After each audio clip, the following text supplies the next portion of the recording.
Side in the studio, Chelsea Swift, Channel 2 News. And today, though, Governor Kathy Hochul was in Western New York, and she was asked about this situation unfolding within the Buffalo Public School District. Ron Plants continues our team coverage from the newsroom. Ron.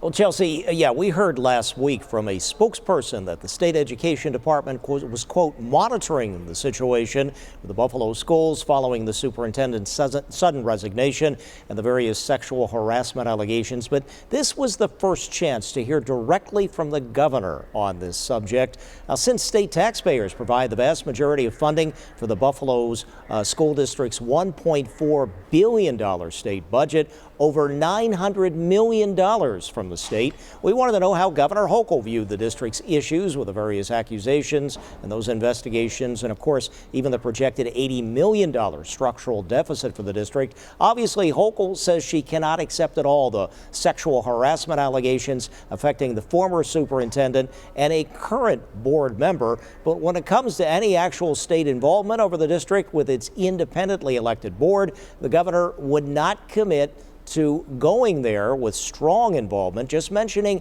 a pre-existing state relationship tied to struggling schools within the district. The state education department is already engaged. They're under a school superintendent receivership right now, so there is more connectivity with the state education department and Buffalo School District than in most districts, so they are involved in that.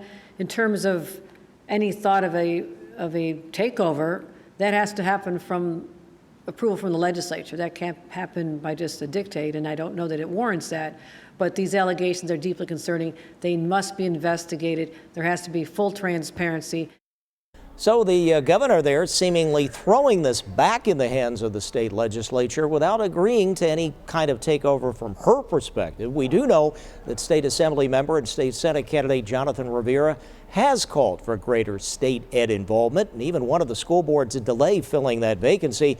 Some districts like Rochester City Schools actually have a state-appointed monitor for oversight. On your side, Ron Plants, Channel 2 News. Ron, thanks. And on your side, of course, we'll have continuing coverage of this situation as it continues to unfold. We will check in again with Chelsea Swift at 6. Plus, you can get the latest anytime on our website, WGRZ.com.